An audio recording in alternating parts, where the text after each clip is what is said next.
প্রায় ৫,০০০ লাশের কঙ্কাল থেকে তৈরিকৃত ক্যাসেলের বন প্রায় ৫।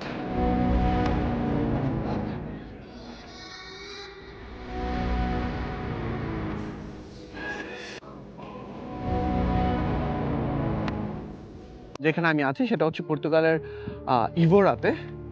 সো এই ক্যাসেল অফ বনটা ১৬০০ শতকের দিকে এখানকার যারা সন্ন্যাসী ছিলেন, এই সন্ন্যাসীরা এখানে প্রচুর পরিমাণে কবরস্থান ছিল। এই ইবোরাতে প্রচুর পরিমাণে কবরস্থান ছিল।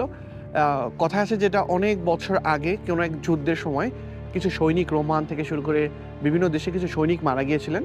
সো ওই সৈনিকদের লাশের যেই কঙ্কালগুলা ছিল, ইভেন দো এখানকার আরও বিভিন্ন যুদ্ধ এই শহরটাতে সংঘটিত হয়েছিল।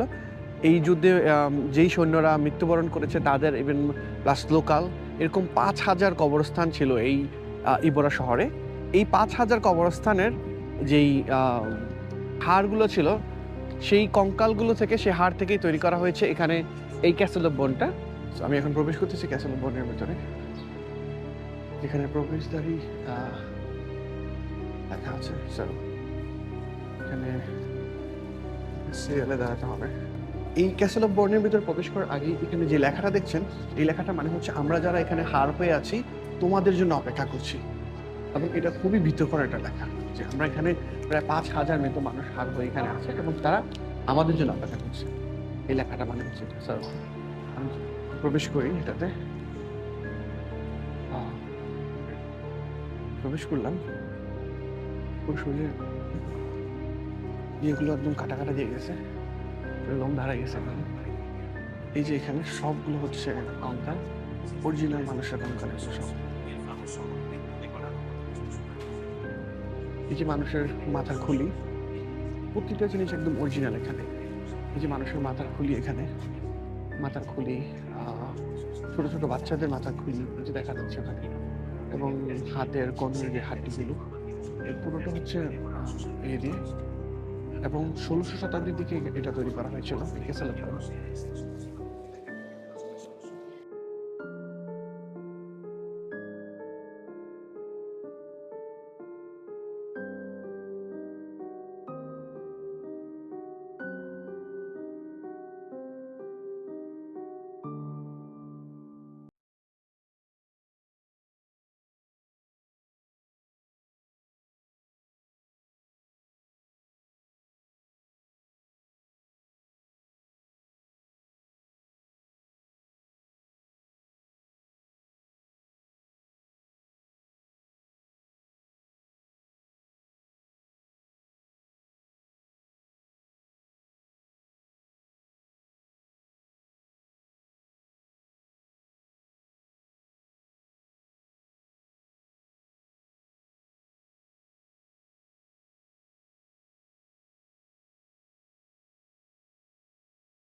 এখানে বিভিন্ন যে রোমান এম্পায়ারের সময়, যুদ্ধের সময় এখানে অনেক সৈন্য মারা গিয়েছিলেন এবং তাদেরকে মাটি চাপা দেওয়া হয়েছিল।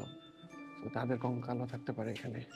প্লাস হচ্ছে যে আরও কত বছর আগের, যেহেতু এই ইবোরা শহরটাতে প্রচুর পরিমাণে কবর ছিল, প্রচুর পরিমাণে কবর ছিল, যেগুলো পরে উঠে আয়না ওরা পরিষ্কার করে দেন হচ্ছে যে এটা তৈরি করা হয়।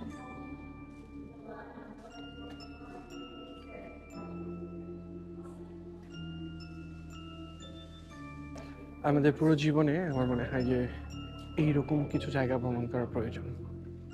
তাহলে জীবনের মানে বা আমাদের মধ্যে থাকা হিংসা বিদ্বেষ, যে অহংকার, আমার মনে হয় এগুলো আর থাকবে না যদি এরকম কিছু জায়গা ভ্রমণ করা যায়।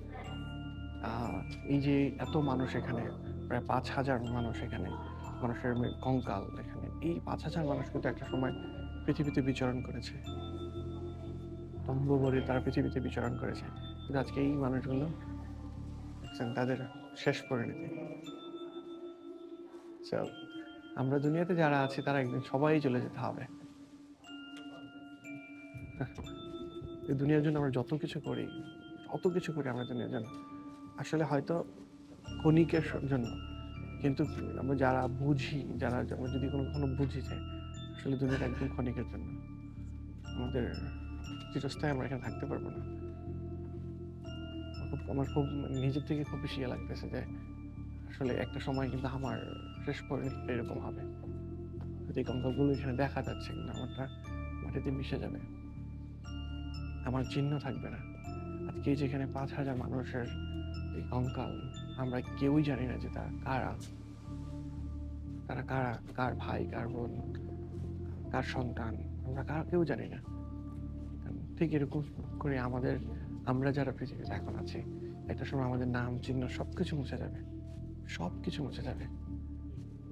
আমরা যেরকম খালি আসছি খালি চলে যাবো।